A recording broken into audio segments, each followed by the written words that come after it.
इस बीच बड़ी खबर आ रही है, नोएडा से हिरासत में ली गई है सीमा हैदर। यूपी एटीएस ने सीमा हैदर को हिरासत में लिया है। एटीएस की रडार पर थी सीमा हैदर। नेपाल के रास्ते अपने प्रेमी से मिलने भारत पहुंची थी। 4 बच्चों को लेकर पहुंची थी। व्हाट्सएप चैट और तमाम सबूतों के आधार पर होगी आगे की पूछताछ। एटीएस की नोएडा यूनिट ने हिरासत में लिया है। सीमा की आईडी कार्ड कमीशन भेजे गए हैं। सीमा के चाचा पाकिस्तानी आर्मी में सूबेदार है। सीमा का भाई भी पाकिस्तानी सैनिक है। जल्दी हो सकती है सीमा की गिरफ्तारी। आईबी ने दिया है सीमा के खिलाफ इनपुट। तो बड़ी खबर, जिस बात की आशंका लग रही थी कि सीमा हैदर जासूस तो नहीं है, लेकिन शंका जताई जा रही है कि सीमा हैदर जासूस हो सकती है, क्योंकि उसकी फैमिली की जो बैकग्राउंड है वो पूरी आर्मी से जुड़ी है। अब खबर आ रही है कि चाचा भी उसके आर्मी में थे।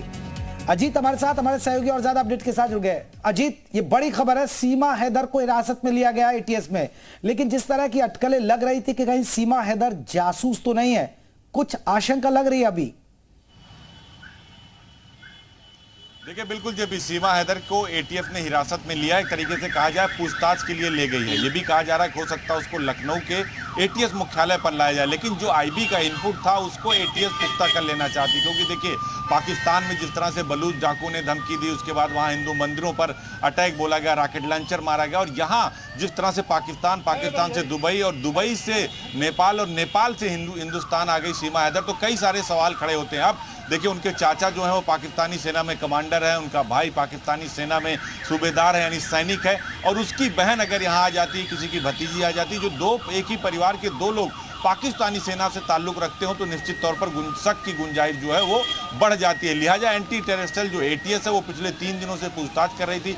इसीलिए सीमा हैदर को मीडिया के सामने कहा गया था कि अब आप कोई बयान नहीं देंगे, बोलेंगे नहीं। पिछले 2-3 दिनों से सीमा हैदर कुछ बयानबाजी नहीं कर रही थी, ना ही बात कर रही थी। अब यूपी एटीएस सिविल ड्रेस में आज पहुंची थी, नोएडा से उनको वहां से लेकर चली है। अब देखिए, या लखनऊ मुख्यालय लाएंगे या फिर नोएडा का जो एटीएस मुख्यालय है, एंटी टेररिस्ट सेल का मुख्यालय है, वहां पर पूछताछ की जाएगी। लेकिन जो कागजात हैं, जो पासपोर्ट हैं, जो वीजा है, कैसे वो पाकिस्तान से नेपाल पहुंची, नेपाल में कहाँ रुकी, किसके साथ रही, वो किस मोबाइल नंबर का इस्तेमाल किया गया, कौन सी व्हाट्सएप चैट किया गया, वीडियो कॉल्स किए गए, पासपोर्ट और वीजा में कौन से कागजात कैसे रिपोर्ट लगी। चूंकि उसके पास हिंदुस्तान का वीजा नहीं था तो नेपाल आई, और नेपाल से अवैध तरीके से हिंदुस्तान आ गई। तो इन सब बिंदुओं की जांच की जाएगी। चूंकि देखिए, लगातार शक की गुंजाइश बढ़ रही है, चूंकि इंटरनेशनल मामला है, भारत वर्सेस पाकिस्तान चल रहा है, दोनों देशों में अलग अलग लोग सवाल खड़े कर रहे हैं। तो अब यूपी एटीएस एक एक बिंदु की जांच कर लेना चाहती है कि उसका चाचा पाकिस्तान सेना में कमांडर है, उसका भाई अगर जो है पाकिस्तानी सेना में है और वो पाकिस्तान से यहाँ चली आती है।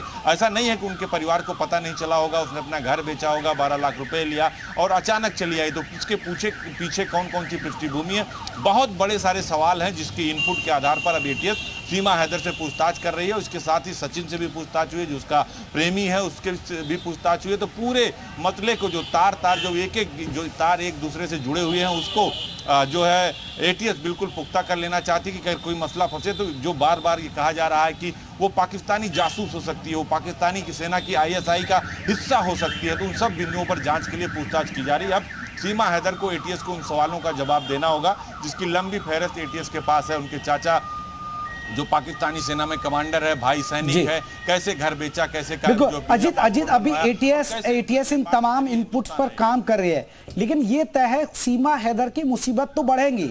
अभी तो ये जांच में सामने आएगा कि उसके किससे ताल्लुकात है, कहीं वो जासूस तो नहीं है, लेकिन सबसे बड़ी बात है कि सीमा हैदर अवैध तरीके से भारत में आई है। पहली मुसीबत तो यही होगी। देखिए, बिल्कुल वो अवैध तरीके से भारत में आई, इसमें कोई दो राय नहीं है, लेकिन वो बार बार इस बात का जिक्र कर रही थी वो अपने मोहब्बत के चक्कर में आई, अपने प्यार के चक्कर में आई है, 4 बच्चों के साथ आई हैं। तो इन सब चीज़ों की जांच यूपी एटीएस करेगी, और इतना आसान नहीं है यूपी एटीएस के सवालों का जवाब देना।